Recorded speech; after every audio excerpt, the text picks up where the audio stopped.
दोस्त हम इवनिंग में कि ये वही लड़का है जिस लड़के का मर्डर जो 20 से 25 साल का लड़का था जिसका नाम शुभम है, ये उसके साथ में ही था, वहाँ पे पार्टी एंजॉयमेंट करने गया था। जो एक कहते हैं कि अथोराइज है या अनऑथराइज है, इसके बारे में तो हमें पुलिस प्रशासन बताएगा कि वहाँ पे बैठ के ये इनका कहना ये अचानक वहाँ पे तू तो मैं स्टार्ट हो गई, एक किस्म का एक बहाना ढूंढा मारने के लिए। हमें दिल्ली पुलिस पे पूरा विश्वास है, हमें पूरी उम्मीद है इन सबको, जिनका ये बेटा गया है, जिनका भतीजा गया है, किसी की गोद सुनी हो गई है, पुलिस प्रशासन ने पूरी उम्मीद है कि इंसाफ जल्दी जल्दी मिलेगा। हम आपको जो फुटेज दिखा रहे हैं, हम अब ये कहना चाहेंगे कि जब पोस्टमार्टम की रिपोर्ट एकदम चली गई, क्या किसी के सिग्नेचर की रिक्वायरमेंट नहीं पड़ती? आप बताने जब पोस्टमार्टम की अभी रिपोर्ट गई है उसके बारे में कुछ बताएंगे, सिग्नेचर वगैरह कुछ? सर सारे परिजन, फैमिली मेम्बर, हम दोस्त यार जितने भी आ सकते थे, हम लोग हॉस्पिटल के सामने जमा थे। वहाँ पे पुलिस ऑफिसर्स भी थे और सीआरपीएफ वाले जितने भी थे, लाठी चलाने वाले, कम से कम वहाँ पे 50 लोग वो थे और 50-60 हम थे फैमिली मेम्बर्स और दोस्त वगैरह। वहाँ पे हम सबका वेट कर रहे थे, कोई एक्शन नहीं लिया जा रहा था। पहले हमें फुटेज दिखाई गई जिसमें उसे चोटें वगैरह मारी गई है, उसके बाद पुलिस वाले कुछ इस चीज़ को मैनिपुलेट करना चाह रहे थे, क्योंकि जितने भी नए लोग आ रहे थे जो पूछ रहे थे, सहानुभूति देना चाह रहे थे या साथ जुड़ना चाह रहे थे, उन्हें बताया जा रहा था कि नहीं इनका तो दूसरा दंगा है, कोई कह रहा था कि इसका हरासमेंट है, ये पुलिस वाले फैला रहे थे। वहाँ से निकलने के बाद जब हमें लगा 4-5 घंटे वेट करने के बाद, करीबन 12:30-1 बजे के करीबन, कि कोई एक्शन नहीं लिया जा रहा है, क्योंकि बारशाला वालों का नाम तो हमें क्लियर पता था, क्योंकि और बाकी के क्रिमिनल्स तो निकल चुके थे, पर बारशाला वालों का एड्रेस और उनका नाम, उनकी फ़ोटो हमें क्लियर पता थी कि ऊपर लाठी चार्ज करने की कोशिश करी गई। जब रोड, आपके हिसाब से दिल्ली पुलिस साथ नहीं दे रही थी कि पब्लिक ने साथ? हाँ जी, रोड शुभम शर्मा नाम है, शुभम जी, हाँ। जो अब इस दुनिया में नहीं है। तो क्या हुआ? तो वो अपने दोस्त के साथ उस बारशाला में पिछले हर 6-7 महीने में कोई ना कोई पंगा वो उसके साथ करता रहता था। कि एक नॉर्मल 20 से 22 साल के लड़के का अचानक झगड़े के अंदर हादसा हो जाता है और उसका मर्डर कर दिया जाता है। कि कहते हैं कि उसके घरवाले की वहाँ की पुरानी दुश्मनी चली आ रही थी। आइए हम बात करते हैं उनके चाचा जी से कि आखिर बात हुई क्या थी। सर, सबसे पहले तो हमें बड़ा अफसोस है कि जो ये हादसा हुआ। अब हमें ये बताइए कि जो ये बारशाला जिसके बारे में बताया गया कि जो उत्तम नगर में चल रही है, उसके बारे में पूरी बात बताइए, क्या बात है? ये बिल्कुल सरकारी ठेके के ऊपर एक बारशाला खुली हुई है जिसके 2 मालिक हैं, कमल वत्स और एक और मैं नाम भूल गया हूँ, राजवत्स। और ये दोनों बंदे मेरे जहाँ तक सुनने में बॉम्बे से भी क्रिमिनल रिकॉर्ड है इनका, जो यहाँ पे आए हैं। और ये पिछले 7-8 महीने से बारशाला चल रही है और 250 गज के अंदर बारशाला है। कोई छोटी मोटी बारशाला हो तो आदमी एक बार छुपा के चला सकता है, 250 गज की बारशाला, और वो भी बिल्कुल सरकारी ठेके के ऊपर। ये बारशाला है कहाँ पे? ये पिलर नंबर 714 के बिल्कुल सामने ठेका है और ठेके के ऊपर ही पूरी बारशाला बनी हुई है, जिसको दिल्ली पुलिस की निगरानी में चलाया जा रहा है। और एमसीडी भी इसमें शामिल होगी, क्योंकि एमसीडी और दिल्ली पुलिस के मिले बिना ये काम नहीं हो सकता। ये कब से चल रही है ये बारशाला? ये पिछले 7-8 महीने से बारशाला चल रही है। 7-8 महीने से हमारी नॉलेज में जब से है, और हो सकता है उससे पहले की चल रही है ये। हाँ। आखिर क्या हादसा हुआ ये? एक्चुअली क्या, मेरा भतीजा जो है उसको, क्या नाम है आपके भतीजे? शुभम शर्मा नाम है। शुभम जी, हाँ। जो अब इस दुनिया में नहीं है। तो क्या हुआ हादसा? तो वो अपने दोस्त के साथ उस बारशाला में, वहाँ पे उनको बुलाया गया। तो वहाँ पे जो बारशाला का मालिक है उसने उनको वहाँ पे बिठा के दारू वगैरह पिलाई, और फिर उन्होंने वहाँ पे 5-6 लड़के और बैठे हुए थे, जिसमें गजानन जी, मैं आपसे एक बात कहना चाहूँगा कि आपका भतीजा को बुलाया गया, हमें लग रहा है जहाँ तक उसको बुलाया, आपको लगा? ये पुरानी रंजिश चलती आ रही है। आज से 5 साल पहले भी इनकी स्कूल के मामले में कुछ लड़ाई हुई थी, जिसमें मेरे बेटे की लड़ाई थी। तो ये शुभम उसमें आया था, तो ये सांडू ने उस टाइम भी उसको ये बोला था कि मैं तेरे को देख लूँगा, मैं तेरे को छोड़ूंगा नहीं। और पिछले हर 6-7 महीने में कोई ना कोई पंगा वो उसके साथ करता रहता था। मतलब ये एक धमकी दी गई? हाँ। क्या इसके बारे में कोई आपने कोई कार्रवाई करी भाई? पिछले 3 दिन से भी उसका कोई ना कोई इनसे पंगा होता रहता था। उसने हमें घर पर नहीं बताया, लेकिन कल जब उसकी लड़ाई हो गई वहाँ पर, पहले उनका झगड़ा हुआ, फिर उसके बाद उन्होंने कम से कम 15 लड़के बुलाए। मतलब कि एक आपका अनुमान है कि बुलाया गया फ़ोन करके? हाँ। कि ऐसे तो हम अगर कॉल की हिस्ट्री भी चेक करना चाहें तो उसके अंदर भी डिटेल आ जाएगी? हाँ, डिटेल आ सकती है, उस पर कोई बड़ी बात नहीं है। आपका तो भतीजा जिसके साथ ये हादसा हुआ, उसकी एज क्या होगी? उसकी एज है 23 साल। 23 साल। उसके साथ कुछ फ्रेंड सर्कल भी होंगे? हाँ, उसका एक दोस्त भी उसके साथ था। फ्रेंड सर्कल के नाम बताइए। उसका नाम है विक्की टांगी। विक्की जी इस समय कहाँ पे? विक्की जी इस समय अपने घर पे होंगे, आप बुलाओगे हम आ जाएंगे। क्या उनके साथ भी कोई हादसा हुआ ऐसा? विक्की ने तो बचाने की कोशिश करी, उसको भी चोटें लगी हैं, मुक्के वगैरह उसको मारे गए हैं। और जब ये हादसा हुआ तो 15 लड़कों ने उसको मिलके मारा, ऊपर से घसीटते हुए। उसकी पूरी CCTV फुटेज है। तो जहाँ पे ये बारसाला में जो भी हादसा हुआ, आज कोई भी है, हर जगह CCTV कैमरे का लगाया ही गया है। चाहे हम कोई भी छोटे छोटे ऑफिस क्यों ना खोलें, वहाँ पे CCTV कैमरा लगाया ही गया है। वो कि बारसाला क्यों ना हो तो कैमरे का तो यूज़ हुआ। वो बारशाला वाला कहता है कि मेरे पास DVR नहीं है, जो भी है मेरे पास ऑन द रिकॉर्ड जो चलता रहता है वही चलता रहता है, मेरे पास रिकॉर्डिंग नहीं है। या तो उसने DVR सिस्टम गायब कर दिया, क्योंकि डर उसको भी था कि वो भी फंसेगा। ये मैं तो अब इस बारे में कुछ भी नहीं सकता, क्योंकि 100% श्योर है जो कैमरा लगाएगा वो DVR जरूर लगाएगा, रिकॉर्डिंग तो करेगा ना वो तो श्योर है। तो फिर उसने DVR सिस्टम गायब कर दिया, और फिर उसके बाद 15 लोगों ने उसको नीचे घसीटते हुए ले गए हैं। वो सारा CCTV फुटेज है, पुलिस के पास सारी फुटेज है उसके अंदर, नीचे घसीटते हुए लाए हैं। उसके बाद जब उसका उनका बीच में झगड़ा हुआ था, जब 10-15 मिनट का बीच में गैप चला था, तो शुभम ने अपने भाई रोहित को फ़ोन करके बुलाया था कि भाई ऐसे ऐसे मेरा झगड़ा हो गया, तू आ जा। तो वो रोहित उसको वहाँ से लेके आ रहा था, जैसे वो नीचे 2 सीढ़ी उतरा हो, इतने में ये 15 लड़के ऊपर चढ़ के आ गए, जो इसको फिर शुभम को नीचे घसीटते हुए ले गए और मारने लगे। जबकि विक्की डांगी और रोहित ने उनको बचाने की बहुत कोशिश करी। रोहित अगर तो 2-4 आदमी होता तो वो उनको संभाल सकता था, लेकिन 15 आदमियों को बचा सकते थे। हाँ, तो लेकिन 15 आदमी जो हैं, 15 आदमियों को संभालना बड़ा मुश्किल काम है। फिर उन्होंने नीचे बुला के उसके ऊपर उसके सर पे ईंटों से वार किए। जब रोहित उसको अपनी गोदी में उठा के ले जा रहा था, तो उन्होंने गोदी में ले जाते भी उसके सर। कौन गोदी में उठा के लेके जा रहा है? मेरा भतीजा रोहित शुभम को लेके जा रहा था। हाँ, तो फिर जाते जाते भी उन्होंने उसके सर में ईंट मारी, जो फिर उसके बाद माता रूपरानी ये महिंद्रो वाले ने उसको लेने से मना कर दिया, मग्गो वालों ने उसको लेने से मना कर दिया, और गांधी में जब आया तो वो मतलब ख़त्म ही था एक तरीके से। एक किस्म की तो एक चीज़ बताना चाहेंगे, कोई भी हॉस्पिटल वाला, चाहे वो किसी भी हालत में क्यों ना हो, हॉस्पिटल वाला उसको केयरिंग जरूर करेगा, उसकी मरहम पट्टी जरूर करेगा, चाहे हादसा कुछ भी हो, आखिर बुलाएगा। और उस समय अगर पुलिस को कमेंट दी जाएगी तो पुलिस वालों को भी पूरा साथ देना चाहिए। जब ये हादसा हो गया, क्या पुलिस कंप्लेंट करी आपने? हाँ, पुलिस कंप्लेंट करी। 1.5 घंटे तक पुलिस ने क्या कार्रवाई करी? 1.5 घंटे तक तो पुलिस यही नहीं डिसाइड कर पा रही कि उत्तम नगर थाने में केस लगेगा या बिंदापुर थाने के अंदर केस लगेगा। 1.5 घंटे बाद जाके उत्तम नगर थाने वालों ने रिपोर्ट दर्ज करी और उसमें भी कोई कार्रवाई नहीं हुई। फिर हम 150 लोगों ने बाहर जाके रोड पे प्रोटेस्ट किया, तब गांधी में DCP उत्तम नगर जनता से हम ये कहना चाहेंगे, पुलिस जो भी दिल्ली पुलिस प्रशासन है और जो भी हमारे MCD है, चाहे हमारे विधायक, इनको इंसाफ जल्दी से जल्दी मिलना चाहिए। क्यों नहीं पुलिस समय पर आ पाई? क्यों नहीं जो भी बारसाला है उत्तम नगर, उसके बारे में कार्रवाई क्यों नहीं की गई?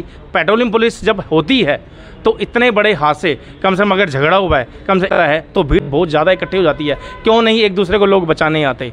अगर बारसाला में ये 2-4 लोग तो बैठे ही नहीं होंगे, बहुत सारे लोग होंगे, क्या अचानक एकदम से DVR गायब हो जाएगी, CCTV फुटेज गायब हो जाएगी? इस एक बारसाला का सिर्फ नाम दिया गया है, अब वो एक अनऑथराइज है, अथोराइज है, या उसको लाइसेंस मिला है या नहीं मिला, इसके बारे में पूरी कार्रवाई हम पुलिस प्रशासन की जुबानी से ही जानना चाहेंगे, MCD से भी जानना चाहेंगे कि वो अनऑथराइज है या अथोराइज है। इसके बारे में मुझसे ज़्यादा आपको पता है, या पुलिस प्रशासन को या MCD को या बस पूरी उत्तम नगर की जनता से ये कहना चाहूँगा, जिस माँ की गोद सूनी हो चुकी है उस शुभम की आत्मा की शांति के लिए 2 मिनट का मौन रखें और उसकी आत्मा की शांति के लिए भगवान से प्रार्थना करें। और दिल्ली पुलिस प्रशासन से हम यही उम्मीद करते हैं उस परिवार को जल्दी जल्दी इंसाफ दिलवाने में पूरी हम साथ में थे शुभम के, उसके बारे में पूरी बताएंगे साथ में। आपका शुभ नाम? सर विक्की नाम है मेरा। कल विक्की जी, जब आप गए, आप वैसे घूमने पार्टी एंजॉयमेंट करने गए थे या आपके पास कोई कॉल आया था? सर हम वैसे ही गए थे, दोस्त हम इवनिंग में अक्सर मिल जाया करते हैं, वहाँ हम बैठा भी नहीं करते थे। वो कल हम बैठे वहाँ पे फर्स्ट टाइम, और वहाँ पे जाके सिनेरियो ये हुआ कुछ कि कुछ बदमाश लोग थे जो आके बैठने लगे पीछे से, तो उनकी बात अपने आप ही चालू हो गई, हमसे गाली गलौच हुई। तो उसके गाली गलौच होने के बाद उनकी तू मैं ज़्यादा होने लगी, तो ऑनर ने पहले उनको भेज दिया वहाँ से भेजने के बाद ये आधे पौने घंटे बाद दोबारा आते, कम से कम 10-15 लड़के घुस पड़ते हैं अंदर। ध्यान से देखिए, वही लड़का है जिस लड़के का मर्डर, जो 20 से 25 साल का लड़का था जिसका नाम शुभम है, ये उसके साथ में ही था, वहाँ पे पार्टी एंजॉयमेंट करने गया था। जो एक कहते हैं कि अथोराइज है या अनऑथराइज है, इसके बारे में तो हमें पुलिस प्रशासन बताएगा कि वहाँ पे बैठ के खा पी रहे थे। और ये इनका कहना ये अचानक वहाँ पे तू तो मैं स्टार्ट हो गई, एक किस्म का एक बहाना ढूंढा मारने के लिए। जी सर, उन्होंने बहाना ही ढूंढा, क्योंकि जिनके साथ झगड़ा हुआ उनके साथ पहले शुभम के ब्रदर के साथ 3 से 4 साल पहले कुछ एक लफड़े का सिनेरियो भी था। इनके पहले से ही जो रंजिश थे वो शायद उस चक्कर में होंगे। तो वो गए, आधे पौने घंटे बाद आए और अचानक से 10-15 लड़के घुस पड़ते, जिसमें इसका जो ऑनर है जहाँ पे हम बैठे हुए थे उनका ऑनर भी शामिल था। उनके मुँह से ये शाउटिंग आ रही थी ज़ोर ज़ोर से कि इनको पकड़ो, इनको पकड़ो, इनको मारो, नीचे ले जाके मारो। उसके बाद सर जिससे ये क्लियर हो जाता है, जब बाद में पता चलता है उन्होंने अपनी रिकॉर्डिंग ही गायब कर दिया। विकी जी, जिन्होंने आपको जब आपने सुना कि इनको मारो, इनको पकड़ो, क्या आप उनको पहचान सकते हैं? जी सर, बाई फेस देख के मैं पहचान लूँगा सर। ये फुटेज हम आपको दिखा रहे हैं, आप देखते जाइए। ये फुटेज 2 हम दिखा रहे हैं आपको, जिनका नाम ये है और एक का नाम बता रहे हैं हम आपको। इनको ध्यान से देखिए, आखिर सच क्या है। अगर उन्होंने सचमुच गलत नहीं किया तो पुलिस प्रशासन के सामने आ जाना चाहिए। फिर क्या हुआ सर? फिर उसके बाद ये मारते हुए नीचे ले गए। पहले शुभम को आगे गोलू भी आते, पीछे आए और शुभम को मैंने पकड़ रखा था ऐसे। तो पहले शुभम को ले गए गर्दन से पकड़ के, उसके बाद पीछे से मेरे को ले गए। तो पहले शुभम को मारते हुए ले गए, फिर मेरे को ले गए। जैसे सर्वर मेरा दीवार में बजाया, जब मैं नीचे पहुंचा हूँ तो शुभम को लेटा रखा था, मेन रोड पे लेटा हुआ था। और जो बड़े वाले भैया थे, रोहित नेम है जिनका, उन्होंने मतलब जो जितने सारे लड़के थे अकेले ही पकड़ रखे थे। देखिए, जब आप एंजॉयमेंट कर रहे थे, वहाँ पे खा पी रहे थे, वहाँ पे क्या सिर्फ आप अकेले थे और भी कुछ जने तो होंगे ना सर? मैं लोग तो वहाँ पे भी बैठे होंगे। वहाँ पे भी थे सर, आसपास में भी बैठे हुए थे सर। क्या उन्होंने कोई बचाने की कोई कोशिश कर? नहीं सर, कोई बीच में नहीं आया। वहाँ सारे भाग गए? कोई बीच में नहीं आया सर। सारे उतर के जब ये शाउटिंग होने लगी कि नीचे चलो, नीचे ले जाके मारो, सारी भीड़ नीचे की तरफ आई सर। नहीं पता कितने लोग मारने आए, लेकिन बहुत सारे जने थे जो शाउट कर रहे थे मारने के लिए। उनमें से कितने जने बचाने आ रहे थे, बचाने के लिए तो सर कोई भी नहीं आ रहा था। बचाने के लिए अगर उनमें से 2-4 भी आ गए होते तो शायद थोड़ी हेल्प हो जाती सर। 2 जने हम नहीं रोक पाए सर, पूरी कोशिश करी। ये कहना चाहूँगा, ये है हमारी उत्तम नगर की जनता। किसी को मार खाता देख भीड़ तो इकट्ठी हो जाती है, किसी को बचाने नहीं आती। तब दिल्ली पुलिस पे पूरा विश्वास है, हमें पूरी उम्मीद है इन सबको, जिनका ये बेटा गया है, जिनका भतीजा गया है, किसी की गोद सुनी हो गई है, पुलिस प्रशासन ने पूरी उम्मीद है कि इंसाफ जल्दी जल्दी मिलेगा। हम आपको जो फुटेज दिखा रहे हैं, हम अब ये कहना चाहेंगे कि जब पोस्टमार्टम की रिपोर्ट एकदम चली गई, क्या किसी के सिग्नेचर की रिक्वायरमेंट नहीं पड़ती? आप बताने जब पोस्टमार्टम की अभी रिपोर्ट गई है उसके बारे में कुछ बताएंगे, सिग्नेचर वगैरह कुछ? सर सारे परिजन, फैमिली मेम्बर, हम दोस्त यार जितने भी आ सकते थे, हम लोग हॉस्पिटल के सामने जमा थे। वहाँ पे पुलिस ऑफिसर्स भी थे और सीआरपीएफ वाले जितने भी थे, लाठी चलाने वाले, कम से कम वहाँ पे 50 लोग वो थे और 50-60 हम थे फैमिली मेम्बर्स और दोस्त वगैरह। वहाँ पे हम सबका वेट कर रहे थे, कोई एक्शन नहीं लिया जा रहा था। पहले हमें फुटेज दिखाई गई जिसमें उसे चोटें वगैरह मारी गई है। उसके बाद पुलिस वाले कुछ इस चीज़ को मैनिपुलेट करना चाह रहे थे, क्योंकि जितने भी नए लोग आ रहे थे जो पूछ रहे थे, सहानुभूति देना चाह रहे थे या साथ जुड़ना चाह रहे थे, उन्हें बताया जा रहा था कि नहीं, इनका तो दूसरा दंगा है। कोई कह रहा था कि इसका हरासमेंट है, ये पुलिस वाले फैला रहे थे। वहाँ से निकलने के बाद जब हमें लगा 4-5 घंटे वेट करने के बाद, करीबन 12:30-1 बजे के करीबन, कि कोई एक्शन नहीं लिया जा रहा है, क्योंकि बारशाला वालों का नाम तो हमें क्लियर पता था, क्योंकि और बाकी के क्रिमिनल्स तो निकल चुके थे, पर बारशाला वालों का एड्रेस और उनका नाम, उनकी फ़ोटो हमें क्लियर पता थी कि ये लोग कहाँ रहते हैं, कहाँ नहीं रहते। उस चीज़ के ऊपर भी पुलिस ने 2 घंटे इस चीज़ में निकाल दिए थे कि रोड के उस तरफ उत्तम नगर थाना लगता है, रोड के इस तरफ बिंदापुर थाना लगता है। अब ये चीज़ अगर दिल्ली में रहते रहते हो रही है, अगर ये लोग कश्मीर में रहते तो वहाँ पर तो बॉर्डर की बहुत प्रॉब्लम है। अब यहाँ से निकलने के बाद जब 2 घंटे बाद हम सब ने इकट्ठे होकर प्रोटेस्ट करने की कोशिश करी रोड पे, हमने रोड जाम करा बहुत आराम से, हाथ जोड़ जोड़ के। पब्लिक भी हमारा साथ दे रही थी, सब ने अपनी गाड़ियाँ भी बंद कर दी थी, हमने एम्बुलेंस वगैरह किसी को नहीं रोका, सारे निकाले, पर पब्लिक हमारा साथ दे रही थी। वहाँ पे भी हमारे ऊपर लाठी चार्ज करने की कोशिश करी गई। जब रोड, आपके हिसाब से दिल्ली पुलिस साथ नहीं दे रही थी कि पब्लिक ने साथ? हाँ जी, रोड जब जाम करा उसके बाद पुलिस के ऊपर प्रेशर आया, तब वो लोग हमारे साथ 2:30 से 3 बजे के करीबन उस बारशाला पे गए।